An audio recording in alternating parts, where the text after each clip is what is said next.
The word dad glowed on my screen, a term that suddenly felt heavy with history. She hadn't reached out for 5 long days, not a single word. The silence began the exact moment I refused to fund her $70,000 wedding fantasy, a celebration far beyond her means. She was too proud to simplify it, too accustomed to a life of handouts to even consider budgeting. Then, out of the blue, this text arrived. Let's talk. Just us. I want to fix things. It proposed dinner at 7 at our old spot and ended with love you. It should have felt like an olive branch, a desperate plea for reconciliation. But my instincts screamed that it was a trap, a carefully laid snare. Despite the dread, I walked in composed, vigilant, and completely in command of my emotions. The restaurant was dim, and I immediately saw that my fears were justified. There was no welcoming smile from her, no open arms waiting for me. Instead, my eyes found my ex-wife first. Then I noticed 3 stern-looking lawyers in dark charcoal suits. A single, folded document lay on the table between them. And then I saw it, the leverage.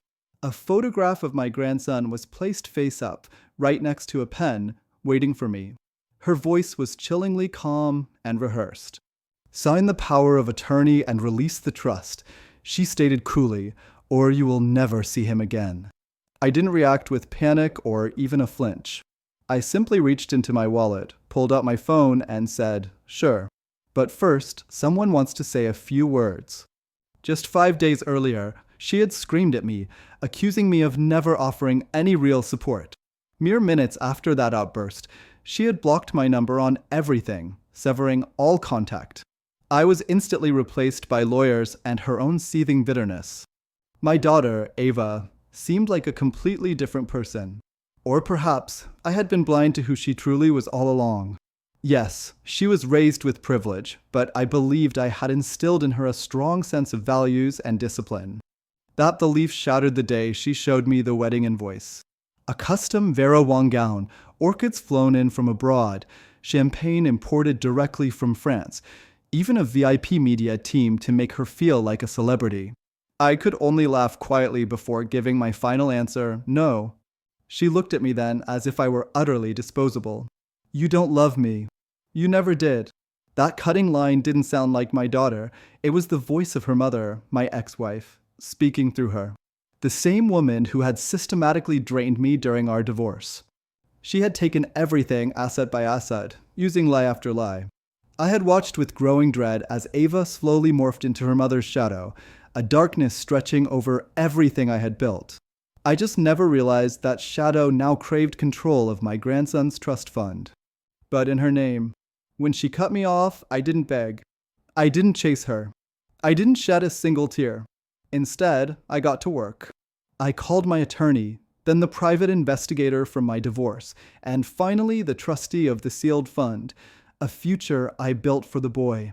It was for his future, not for her vanity. And then I started watching everything. This dinner invitation felt completely out of place. It was odd. So I made a casual call to her fiancé's workplace. He wasn't even in town. He'd been gone for 2 days. Yet, the reservation was under his name. I checked the bank records. Ava had applied for a $60,000 personal loan that very morning. She was denied. She had no backup plan. This wedding entirely depended on accessing that trust. Then, the investigators' report landed. It contained conversations, screenshots, a full digital trail of her and my ex-wife plotting together. Use the boy, they said, he'll cave. They knew I loved that child more than anything on earth. They mistook that love for a weakness. I didn't bring the full report to dinner. Just one excerpt. One printed message in stark black ink, complete with a timestamp. It read, just cry. He'll believe you. Mention the boy. I arrived 5 minutes early to observe. I waited and watched. The moment I walked in, their rehearsed performance began. The fake emotional appeal, the staged tears. The document demanding the trust release sat between us, soaking in their false sincerity. Then I handed her the single page. I didn't say a word. I just slid it across the table like it was the final move in a chess game. She read it. Her eyes started left and right, and then they froze completely. My ex-wife tried to salvage the situation, to speak, but the damage was absolute. Ava's hand began to tremble. She looked up at me, truly seeing me for the first time that night, and she saw the one thing she never expected: a man who was not broken, but a man who was prepared. I opened my phone and placed a call. It rang twice. Then a bright, pure voice came through the speaker. "Hi, Grandpa. Mommy said I can talk now." I held the phone up high, ensuring everyone could hear. The three lawyers fell into a stunned silence. My ex-wife's smug smile completely collapsed. Ava turned a ghostly pale. "I'm with Daddy today." The little voice continued, innocent and happy.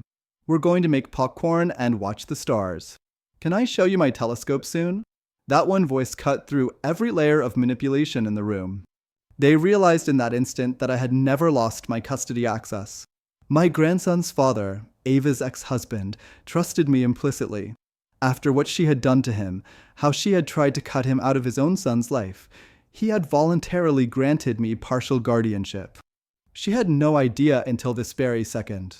The trust was permanently protected. My rights were legally sealed. They had absolutely no power left, no leverage. I made sure the lawyers understood this by handing them my version of the power of attorney. Then I tore their document in half right in front of their eyes. I left the restaurant without a single backward glance. Outside, the summer night air felt colder than it should have. But inside me, there was a profound stillness, the kind that only comes after a fire has been put out. I once held her as a tiny baby and made a promise to protect her from all the cruelty in this world. It never once occurred to me that I would one day have to protect the world from her. She wasn't my daughter anymore. She was just a mirror image of the woman who taught her how to deceive with a perfect smile. I got into my car, closed the door, and for the first time in many months, I didn't feel a sense of loss. I only felt overwhelming relief. She is not my legacy. He is.